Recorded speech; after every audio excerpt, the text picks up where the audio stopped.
a máa tún kú bí ojú ọjọ́ ṣe rí níbi yòówù kẹ̀tì láǹfààní láti máa darapọ̀ mọ́ wa lórí ìkànnì Arólé Baba 1010 TV2 níbi tá a ti ṣe bẹ́ẹ̀ gbálégbòde ẹsẹ̀ kùkú wọ̀nà tó jìn láti lè mọ́ròyìn wá lálàjẹ́ òbalẹ̀ bí nǹkan bá ṣe ń lọ káàkiri orígun mẹ́rẹ̀ẹ̀rin àgbáláyé mímọ̀ ṣe tàwa náà kọ́ ó kúwé Elédùmarè ló di rẹ̀ wà fákùkọ tiwa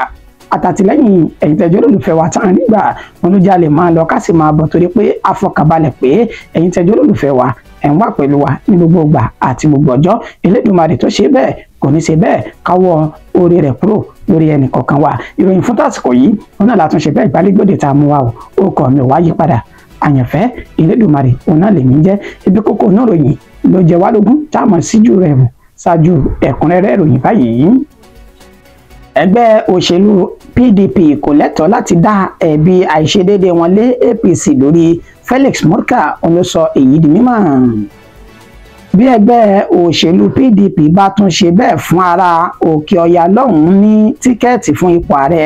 lọ́dún 2027 wàhálà mìíràn òun tún fà lẹ́sẹ̀ o Wike òun ló tún sọ èyí di mímọ̀. Òjò tó ń rọ̀ tí ò dá òun lọ̀rọ̀ tó ń bẹ́ńlẹ̀ yìí o ṣe bó Elédùmarè nìkan ló mọ iye ènìyàn tí yóò pa aṣòfin inú ẹgbẹ́ òṣèlú NNPP ní ìpínlẹ̀ Kano òun náà ti fẹ́gbẹ́ òṣèlú náà sílẹ̀ o tó sì ti darapọ̀ mẹ́gbẹ́ òṣèlú APC báyìí. Ẹ jẹ́ bọ́lẹ̀ nínú ọkọ̀ àwọn olóṣèlú kò di tàwa ara wa báyìí ó di ìpínlẹ̀ Èkó bàbá kan rèé tó ṣe bẹ́ẹ̀ já ìbálẹ̀ ọmọdébìnrin rẹ̀ tó ní ìpèníjà ojú ní ìpínlẹ̀ náà ló sì ti ń ṣẹ́jú pẹ́upẹ́u níwájú ilé ẹjọ́. Ọwọ́ àwọn agbófinró ti ìpínlẹ̀ Katsina ti tẹ àwọn afurasí ọ̀daràn tí wọn kò dín ní 273 lórí ẹ̀sùn ọ̀ràn dídá oníranran èyí tí wọ́n fi kàn wọ́n. Ìjà ńlá ló bẹ́ sílẹ̀ láàrin ikọ̀ fìjìláńtì àti Fúlàní darandaran ní ìpínlẹ̀ Ondo lẹ́yìn tí àṣírí Fúlàní náà tú wípé níṣe ni ó jí ènìyàn kan gbé òun ni wọ́n bá ṣe bẹ́ẹ̀ tán ṣekú pa Fúlàní náà ní ìpínlẹ̀ ọ̀hún. Ikọ̀ ọmọ ogun ilẹ̀ yìí ṣekú pa àwọn báńdíìtì méjì ní ìpínlẹ̀ Plateau wọ́n sì tún gba ọ̀gọ̀rọ̀ ohun ìjà olóró lọ́wọ́ wọn. Kò tún dín ní ènìyàn 10 táwọn Fúlàní darandaran ti ṣe bẹ́ẹ̀ ṣekú pa ní ìpínlẹ̀ Benue báyìí. Ìròyìn náà rèé ní ẹ̀kúnrẹ́rẹ́. Ẹgbẹ́ òṣèlú PDP kò lẹ́tọ̀ọ́ láti dá ẹ̀bi àìṣedéédé wọn lé APC lórí Felix Morka òun ló sọ èyí di mímọ̀. Alukoro fẹ́gbẹ́ òṣèlú APC Felix Morka òun ni ó nágbà lálejò lórí mọ̀máwòrán channel lánàá òde yìí pẹ̀lú Kọ́lá Ọlọ́gbọ́ndìyàn èyí tó jẹ́ alukoro tẹ́lẹ̀ fẹ́gbẹ́ òṣèlú PDP lórílẹ̀‐èdè Nàìjíríà níbi táwọn méjèèjì láti jọ ń fi ọ̀rọ̀ jomitoro ọ̀rọ̀ nípa àìṣedéédé ẹgbẹ́ òṣèlú PDP àti ìdúnkòkòmọ́ni tẹ́gbẹ́ òṣèlú APC gẹ́gẹ́ bí àlàyé tí Ọlọ́gbọ́ndìyàn èyí tó ṣe ó sọ nímọ̀ wípé báwọn ènìyàn ṣe darapọ̀ mẹ́gbẹ́ òṣèlú APC láti inú ẹgbẹ́ òṣèlú alátakò ó ní kò sẹ́yìn ìdúnkòkòmọ́ ẹni tí ẹgbẹ́ òṣèlú APC tí wọ́n ti gùn lé ní torí wípé wọ́n ní ẹlẹ́ṣẹ̀ làwọn ènìyàn tí wọ́n wà nínú ẹgbẹ́ òṣèlú alátakò tí wọ́n bá sì fẹ́ ìforíjìn àti kan fi ojú fo ẹ̀ṣẹ̀ wọn wọ́n gbọ́dọ̀ darapọ̀ mẹ́gbẹ́ òṣèlú APC nínú ọ̀rọ̀ tí wọ́n sọ wípé òṣì ọ̀mọ̀lẹ̀ ó ti sọ láti bí ọdún mélòó kan sẹ́yìn pé ẹnikẹ́ni tó bá darapọ̀ mẹ́gbẹ́ òṣèlú APC a yóò forí ẹ̀ṣẹ̀ rẹ̀ jìn yóò sì di àtúnbí nínú Olúwa ó ní eléyìí ó ní ó mú kí àwọn ènìyàn láti inú ẹgbẹ́ òṣèlú alátakò kẹ́tẹ̀tẹ̀ mọ́ sáré kíjokíjo darapọ̀ mẹ́gbẹ́ òṣèlú APC àmọ́ ọ̀rọ̀ rí bẹ́ẹ̀ o nígbà tí alukoro ẹgbẹ́ òṣèlú APC yóò máa fèsì Felix Morka ó ní ọ̀rọ̀ tí Kọ́lá Ọlọ́gbọ́ndìyàn èyí tó sọ yìí kì í ṣe ọ̀rọ̀ rárá ó nítorí wípé kì í ṣe ẹ̀bi ẹgbẹ́ òṣèlú APC láti bá wọn wá ojútùú sí àìṣedéédé àti làásìgbò tí ń ṣẹlẹ̀ nínú ẹgbẹ́ òṣèlú wọn ó ní gbogbo wọn àwọn ni wọn ò tún ilé wọn ṣe sí ẹ̀bi ẹgbẹ́ òṣèlú APC wá ni àbí ẹ̀bi ààrẹ Bọ́lá Ahmed Tinubu ní oríṣiríṣi ọ̀rọ̀ wọn làwọn méjèèjì ni wọ́n jọ fi ọ̀rọ̀ jomitoro ọ̀rọ̀ láàrin ara wọn ṣùgbọ́n ní ìparí níṣe ni Ọlọ́gbọ́ndìyàn ló ṣe ní àlàyé pé gbogbo bó ti lè wù kó rí síbẹ̀síbẹ̀ ẹgbẹ́ òṣèlú PDP yóò sì máa síwájú yóò sì tún ṣe bẹ́ẹ̀ gbégbá olókè tó bá di ètò ìdìbò ọdún 2027 ó ní bí gbogbo àwọn ẹgbẹ́ òṣèlú APC kan palẹ̀ gbogbo àwọn gómìnà láti inú ẹgbẹ́ òṣèlú PDP mọ́ kí wọ́n darapọ̀ mọ́ wọn ó ní kò kan àwọn táwọn fẹ́ ó ní àtìlẹ́yìn láti ọ̀dọ̀ àwọn ọmọ orílẹ̀-èdè Nàìjíríà tá a bá sì ti rí eléyìí gbà ọ̀rọ̀ ti ṣe bẹ́ẹ̀ ó ti bùṣe bẹ́ẹ̀ ló rọ ààrẹ Bọ́lá Ahmed Tinubu wípé káàrẹ̀ gbọ́ ní tí àwọn ọmọ orílẹ̀-èdè Nàìjíríà sọ kí wọ́n sì pa gbogbo ìgbésẹ̀ tí ṣe bẹ́ẹ̀ ṣe ìpalára fáwọn ọmọ orílẹ̀-èdè Nàìjíríà kí wọ́n pàtì ọ̀rọ̀ pọ̀ nínú èyí tí ó sọ ní orí móhùnmáwòrán channel níbi tí wọ́n ṣe àfihàn fídíò ènìyàn méjèèjì níbi tí wọ́n ti sọ dímọ̀ wípé ìlérí orí asán òní ẹgbẹ́ òṣèlú APC ló ń ṣe fáwọn ọmọ orílẹ̀-èdè Nàìjíríà láti ọdún 2014. That you cannot preach to a hungry man, a man who's telling you that he's hungry, and you are preaching to him and say, oh no, don't worry, wait. In 10 years' time, it will be like this. In 20 years' time, it will be like that. You know the pain for Nigerians is the fact that they were just on their own, staying on their own, managing their respective lives, building themselves, sending their children to school and paying their fees. Then APC came in 2014 or 2015 and declared that, look, you haven't seen anything yet. We are taking you to somewhere. Where we are taking you to, you don't even need to work to feed. You will not need to work before you will eat. You will not labor in any way. We will pay your children's school fees. We will feed your children in schools. And Nigerians fell for it. And since 2015, the situation has moved from bad to worse and from worse to worst. So, if anybody is coming out to tell you now that, oh, based on the Nigerian Bureau of... Ẹ káàbọ̀ padà. Gbẹgbẹ́ òṣèlú PDP bá ṣe bẹ́ẹ̀ fún ara nọ́ọ̀tì ní tíkẹ́ẹ̀tì fún ipò ààrẹ lọ́dún 2027 wàhálà lámìíràn òní wọ́n tún ṣe bẹ́ẹ̀ fà lẹ́sẹ̀ Wike ló sọ èyí di mímọ̀. Mínísítà tó ń rí sí ọ̀rọ̀ olúlu ilẹ̀ yìí Nyesom Wike òní ó máa ṣe àlàyé ọ̀rọ̀ lásìkò táwọn oníròyìn tí wọ́n ń ṣe bẹ́ẹ̀ ní ìtàkùrọ̀sọ pẹ̀lú rẹ̀ lánàá òde yìí níṣe ni ó sọ dímọ̀ wípé ní abala ti ẹgbẹ́ òṣèlú PDP pé tí wọ́n bá ṣe bẹ́ẹ̀ gbé ìgbésẹ̀ bíi tọdún 2023 tí wọ́n lọ rí fi tíkẹ́ẹ̀tì kalẹ̀ fún ènìyàn tó wá láti àríwá ilẹ̀ yìí tí ń ṣe ilẹ̀ Haúsá ó ní kí wọ́n tètè mọ̀ pé wàhálà ńlá míì ó ní wọ́n tún ṣe bẹ́ẹ̀ kọ lẹ́tà sí ní ìta gbangba ó nítorí wípé gbogbo tí ń ṣẹlẹ̀ nínú ìṣèjọba nínú ẹgbẹ́ òṣèlú PDP ó ní ó jẹ́ ìmọ̀ tara ẹni nìkan àti ìfẹ́ tara ẹni nìkan tó dá wàhálà ọ̀hún sílẹ̀ nínú ẹgbẹ́ òṣèlú ọ̀hún ó ní lọ́dún 2023 àwọn jọ jókòó ṣe ìpàdé wípé jẹ́ ká máa ṣe báyìí ká máa ṣe tíkẹ́ẹ̀tì yìí ká pín lẹ́lẹ́ka òjọ̀ka ká fi ti àwọn ti gúúsù ilẹ̀ yìí ká fi fún wọn tó bá sì ti di ọdún míì kí ti àríwá náà kó ṣe bẹ́ẹ̀ kó yọ ó ní gbogbo àwọn ènìyàn ọ̀hún nínú ẹgbẹ́ òṣèlú PDP náà mọ̀ kọ́ tí ọgbọ́n ìsí ọ̀rọ̀ òun tàṣẹ ní àlàyé wípé àwọn ò tí ì lè máa pín ipò náà lẹ́lẹ́ka òjẹ̀ka báyìí kí wọ́n kọ́kọ́ fún nọ́ọ̀tì kí wọ́n lọ fún ipò ààrẹ nínú ẹgbẹ́ òṣèlú PDP ó látìgbà náà ó ní nǹkan ò ti fararọ nínú ẹgbẹ́ òṣèlú ọ̀hún ó ní tán bá tún wá lè ṣe bẹ́ẹ̀ nínú ètò òṣèlú tọdún 2027 tí ń bọ̀ yìí ká mọ̀ wípé ẹgbẹ́ náà ó ti wó pátápátá bẹ́ẹ̀ ló sì ti ṣe bẹ́ẹ̀ ju àjórẹ̀yìn torí pé wàhálà tuntun wo ni wọ́n tún ṣe bẹ́ẹ̀ fà lẹ́sẹ̀ fídíò rẹ̀ bẹ́ẹ̀ kó máa jẹ́kùnrẹ́rẹ́ ìròyìn mi. For Your Excellency, with yes, I told them, if someone, see, the point is selfishness can kill a system. Take, for example, if the president runs, for example, and wins, for example, 2027, by 2031, APC will send their presidential ticket to where? To the north. PDP will do what then? Then you come back again, and say, no, since APC have voted to the north, let's keep it in the north. I mean, what kind of smartness is that? For Your Excellency, what kind of smartness is that? With the current uncertainty within the People's Democratic Party and following yesterday's meeting, were there any resolutions made ahead of 2027, perhaps to get the party back on track? It will not be good for me to let the cat out of the bag. So many discussions were ahead, private and public. We are waiting to see what was agreed will be implemented. We are waiting. If it's not implemented, I will not agree. If it's not implemented, I will not agree. But in your opinion, are these resolutions viable? Ẹ káàbọ̀ padà.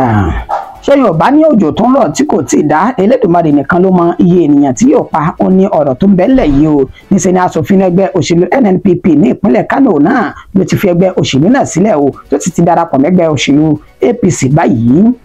ọmọlé ìgbìmọ̀ asòfin ti ìpínlẹ̀ Kano tí orúkọ rẹ̀ ń jẹ́ Zubairu Hamza Masu ètò ń sojú ẹkùn Sumaila ní ìpínlẹ̀ Kano ó ní ó ti fi ẹgbẹ́ òṣèlú náà sílẹ̀ nínú lẹ́tà ìta gbangba ètò kọ sí ẹni tó jẹ́ abẹnugan ilé ìgbìmọ̀ asòfin ìpínlẹ̀ Kano èyún Ismaili Fagore níbi tó ti kà síta gbangba pé níṣe ni òun fi ẹgbẹ́ òṣèlú NNPP sílẹ̀ látàrí wípé àwọn ènìyàn nínú ẹgbẹ́ òṣèlú ọ̀hún ó ní wọn gbà fúnra wọn tó ní kúlùkù sì ń wá ipò agbára àti ipò ọ̀gá nínú ẹgbẹ́ òṣèlú náà ó ní bó ṣe ń bẹ ní Kìṣí níbẹ̀ ní Gbàǹjà torí wípé ní inú ẹgbẹ́ òṣèlú náà ní ìpínlẹ̀ wọn ní wàhálà ní òkè lọ́hùn tó jẹ́ ti àpapọ̀ wọn tún ní wàhálà ohun gbogbo eléyìí kò lè jẹ́ kí ọkàn àwọn balẹ̀ táwọn bá sì wà nínú ẹgbẹ́ òṣèlú NNPP àwọn sì fẹ́ ṣe bẹ́ẹ̀ mójútó iṣẹ́ táwọn gbà tí àwọn sì ṣe ìlérí rẹ̀ fáwọn ènìyàn wọn ní ìpínlẹ̀ ọ̀hún fún ìdí èyí òun fi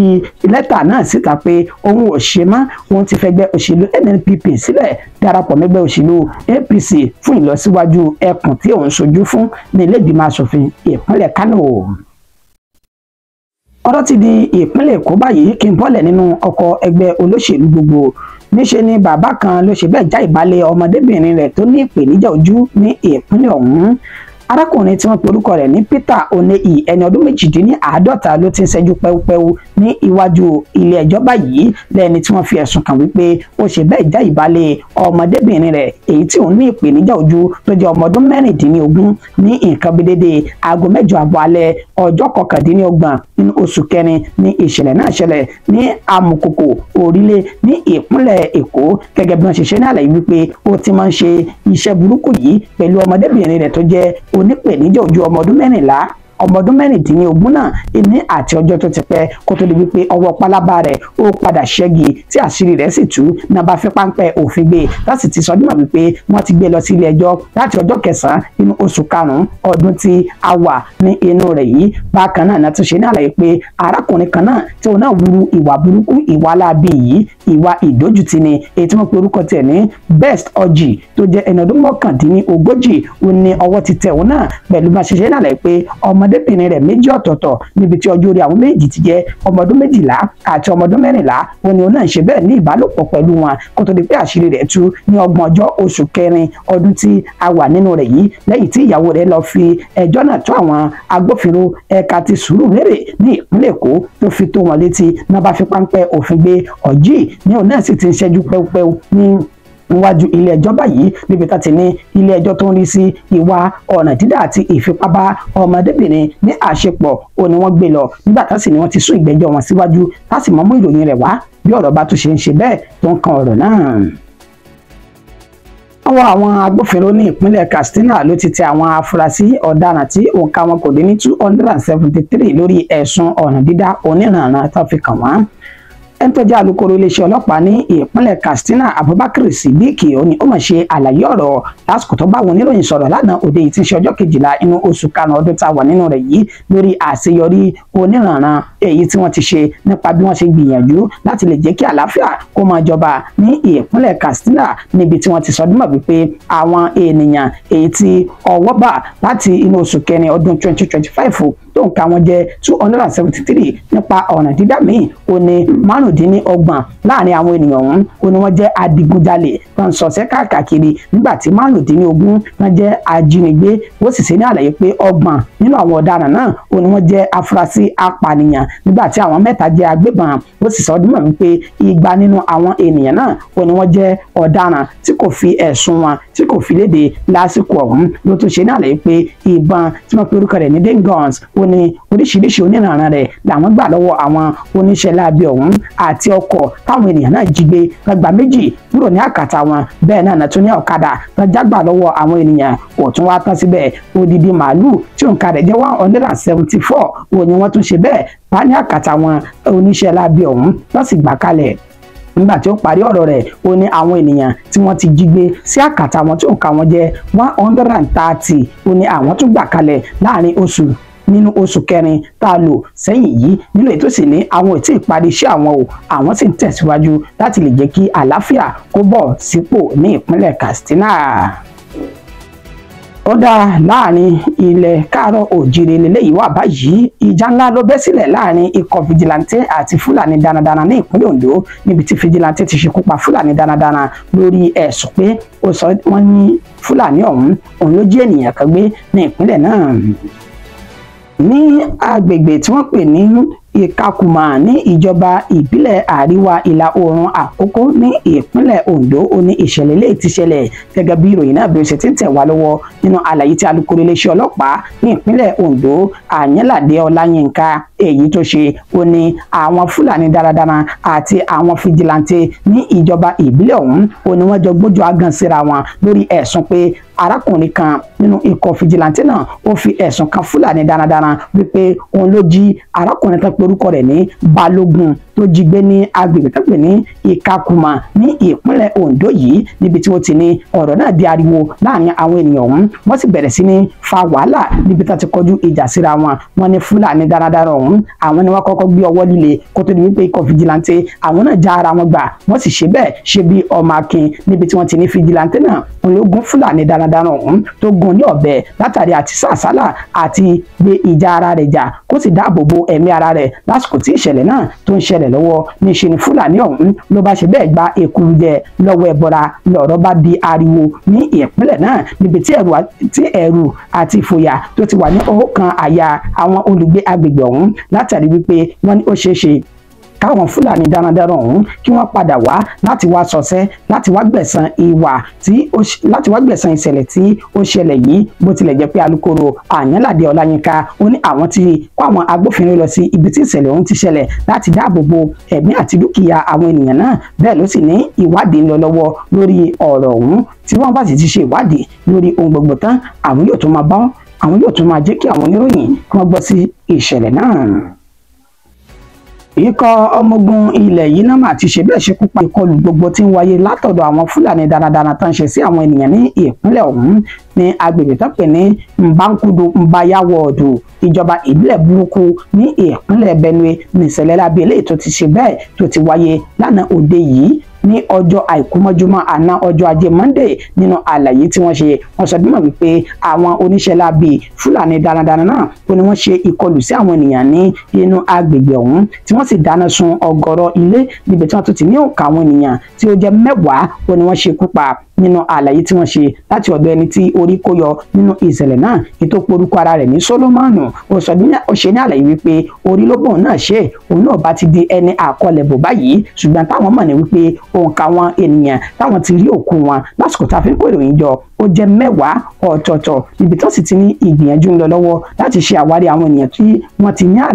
ṣe ní àlàyé pé wọ́n ti sọnù tí wọ́n di àwátì lásìkò yìí ìpínlẹ̀ Benue ó ní kò tí ì sí ìfàyàbalẹ̀ ní ìpínlẹ̀ ọ̀hún tẹ́ ẹ̀ bá sì gbàgbé lánàá òde yìí wọ́n la sọ dímọ̀ wípé ẹni tó jẹ́ alága ní ìjọba ìbílẹ̀ kan ní ìpínlẹ̀ ọ̀hún tí ń ṣe Gwaru East ní ìpínlẹ̀ náà ó ní òṣìṣẹ́ ní àlàyé wípé kí ìkéde kónílógbélé kó gbéra sọ ní ìjọba ìbílẹ̀ ọ̀hún láti lè pinwọ́ ìṣẹ̀lẹ̀ láabi tí ń ṣẹlẹ̀ látọ̀dọ̀ àwọn Fúlàní darandaran. Yorùbá ní kì í dùn kó pọ̀ ṣókí òun náà ní ọbẹ̀ oge kò sì sí ń tà ń jẹ tí ń tán àfọlọ́ Elédùmarè ò sì ní jẹ́ kọ́lá tán lọ́dẹ̀dẹ̀ ẹnìkọ̀ọ̀kan wa ìròyìn mi ò jù báyìí lọ fún ti àsìkò yìí mo kí oníyan wípé ẹṣẹ́ ọlọ́bẹ̀ ẹṣẹ́ ọlọ́kẹ̀ ẹṣẹ́ ẹ̀yin tẹ́ bá mi jẹ́ ẹ kú àìbínú títí di ìgbà tátù padà máa pàdé lórí ìkànnì tá a jọ wọ̀ yìí ó kọ́ mi ò ní yí padà àyànfẹ́ Elédùmarè náà ni ó dàbọ̀. So you see, I think the President Asiwaju Bola Ahmed Tinubu government, well, I should not even advise them, but in the interest of Nigerians, I think they should listen more to Nigerians. It's very important. Because the whole economy thing that they are talking about, oh, they will bring data, oh, they will bring that one, oh, they will say that, oh, we have the best of time. And it's always amusing to people like me when you keep talking about 16 years. 16 years? After 16 years, President Muhammadu Buhari came and did 8 years. And you know, I told you before we started this program, when we said that, oh, we invented everything, that the PDP invented everything. I said, that's why Nigerians gave you the chance. When you came in 2015, I said, you want to change it. 10 years down the line, you haven't changed a singular thing. Even rather, you have imposed more suffering on the lives of Nigerians. You are speaking with glee about, oh, Nigerian students, they are getting...